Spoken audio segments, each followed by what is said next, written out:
Hello. So we're on our last day of the emotional eating focus, and as promised, I've popped on to just talk to you about reframing and to try and sum things up a little bit. I'm going to try this video all in one go, and I might put it on the WhatsApp group as well for those who can't access the Facebook. So we've looked all week at the different things that can influence our eating habits. Some of it is lack of knowledge with nutrition, and there's absolutely no need for any of you to have that as an issue. I'm here, I'm a nutritional therapist, so obviously I can help you out with that. There's also the free health questionnaire to look at if you need any supplements or such like. But we can all make excuses for eating, me included. When my mum died, the first thing I did was stop eating. Ridiculous really, but that was my emotional response to that. And then when I did start eating again, I turned to the things that I know are no good for me. So I do get this. I'm not preaching at you, I'm just trying to give you some of the tools that I found useful over the years with helping people. So what is reframing? I think you've probably got the gist of it from the post so far. It's about turning your negative thoughts into positive actions, much the same as the EFT is about dampening down those deep-rooted emotions so that you can begin to cope with the change. And that's what this is all about. It's about change, isn't it? And that can be quite scary. I get that as well. But the question is, do you want to carry on living as you are? Because if not, then the time is now to change. So what I often hear when I'm on first calls with people is, well, I don't suppose it'll work, but, you know, that's a negative to start with. And again, I get that, but a way of reframing that is, I've tried lots of things in the past and I haven't been successful, but I'm ready to try this. You know, turn it round straight away. Obviously, a lot of you watching this are already following a different health plan, the one-to-one diet, whatever, a new exercise regime, and maybe all of them. So you're on your road to change. And for many of you, it might be the fear of, what when I get to the end of this? I'll just put it all back on again, won't I? And again, that's negative. You're not going to get to the end of this. This is the beginning of your new way of life, your new way of living, your new way of thinking. So get rid of that what if. It's the most ridiculous phrase in the world. What if? So what? What if? We'll never know because we haven't done it. And if we're aware that we might do it, we won't do it unless we talk ourselves into it. So Mahatma Gandhi said, be the change that you wish to see. So if you wish to see yourself slim, fit, healthy, pain-free, whatever it is you're wanting for yourself, more sexually attractive, less sexually attractive, I don't know, whatever it is you want to change for yourself, you be that change. You are responsible. The future belongs to those who believe in their dreams. Eleanor Roosevelt. The most unlikely character to have achieved so much when you look back at her history. Have a little look at her. Very interesting reading. So we all know all the cliches, but the difficulty is changing it sometimes. But you're watching this, so you're open to that change. Okay? Yeah. Negative. I'll watch this, but it will never work. Positive. I'll watch this and I'll give it a try. It just may work. Simple. Flip it. Flip the negative into a positive. And I've put lots of tips on the Facebook page and emailed people as well that aren't on Facebook, so you've got a list of things you might consider. One of the things I hear regularly is, I haven't really done much with my life. I haven't achieved much. How negative is that? I'm sure anyone who thinks like that And once I get to talk with them, they have accomplished an awful lot in their life. They've overcome some dreadful situations that some of us would find insurmountable. They've produced children, they've got a home, a job, children. All of that is an accomplishment, and it's up to you what you measure yourself by. And this is where we come to our negative self-beliefs. If I can just point you in the direction, I wrote this book, 2005 I think it was now. It's called I'm Okay Being Me. And this was written for people with low self-esteem. It's a programme to improve the self-esteem. But one of the things that I really it resonated with me was Cooley's Looking Glass. I'll pop a copy in the Facebook group, but you can see here, if people have told you all your life that you've got big bones so you'll never be slim, you're going to believe that you have big bones and never be slim. If somebody has told you all your life you're not a very nice person, you start to behave like a very nice person, like a not very nice person. So again, it's about flipping that round. Look in the glass.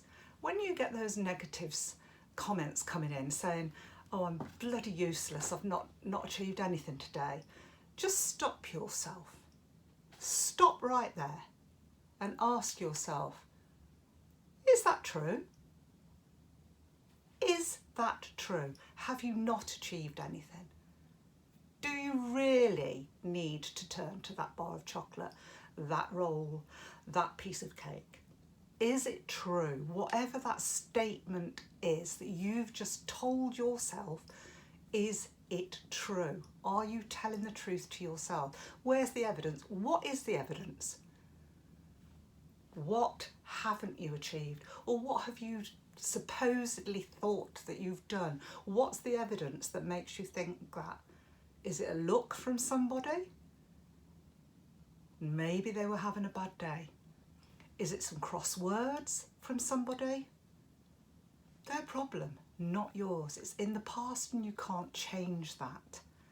So whatever that truth is that you're telling yourself, just stop and check yourself. Make sure that that's true and look at the evidence. Be a bit of a detective if you like. It's about catching yourself, catching those thoughts and checking those thoughts and then changing them. So you might not have achieved all that you wanted to. You might not have stuck to your plan 100%. But what are the bits you did achieve and what are the bits you did stick to? Everybody can say they failed, but let's be honest, we learn from our failures. Everybody learns from their failures. I'm sure somebody famous said that at one point, but I'm saying it now. I'll borrow it because it's true, isn't it? You think about a child learning to walk. It doesn't get up and walk, it falls over. If it didn't fall over, it would never learn about its own balance. So flip those thoughts from negative to positive. Catch that thought. Check that thought. What's the evidence that that's true?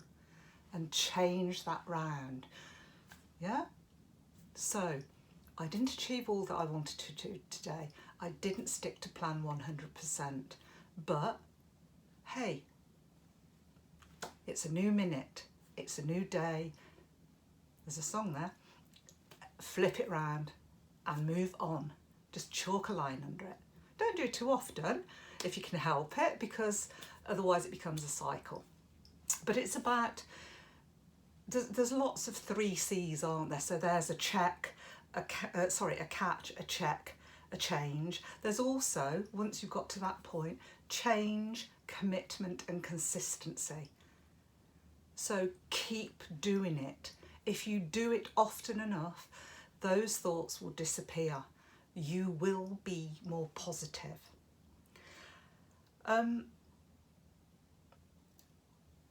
Something like, sorry, I've lost my flow for a minute. Something like the mirror work is really helpful. If you can look at yourself in the mirror and tell yourself honestly what it is that's holding you back. And that can be quite difficult for people. For example, I had one lady that came to see me, and she'd been raped when she was slim. And she realised after, I think we did 6 or 7 sessions, and it came out, she realised that that was the emotion that was preventing her from getting rid of her excess weight, because she was frightened that that might happen again. Now yours, I hope, is not as deep-rooted and not as shocking or upsetting as that, but it might be something from your childhood. I think at the beginning of the week I put something in about finish up that plate of food, otherwise you won't go out to play, won't get your pudding, won't. So eat or else. And that was very much a message back in the day. And we get rooted into that. It's like when you serve your children's food, there's things left. Can't throw that away, I'll eat it. Why? They would have eaten it.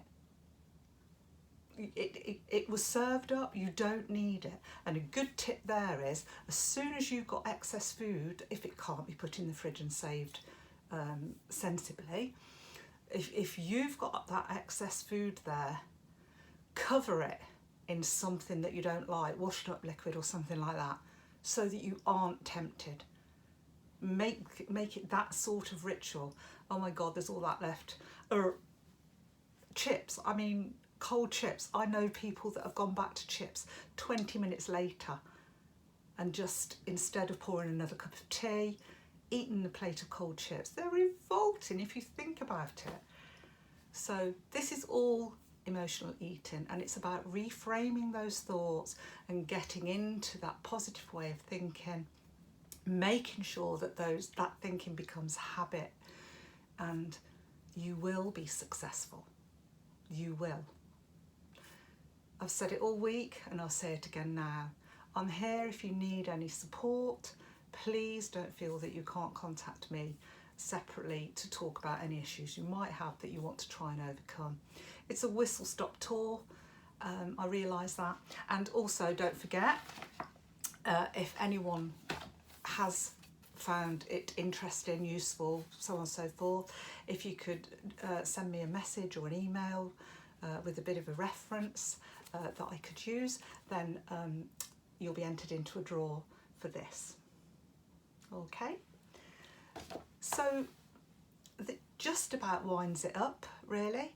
I will be putting some worksheets in the put my teeth in, worksheets into the Facebook group and emailing those who aren't in Facebook, and hopefully you'll be able to crack on now, get to the root of your reasons, your emotions, start to deal with them, and if you get a little bump in the road, switch it round to a positive. Okay, but as I say, I'm here if you want me. Okay, have a super weekend, everybody, if you're watching this on today, but whatever you're doing, think positively. Okay, bye bye now.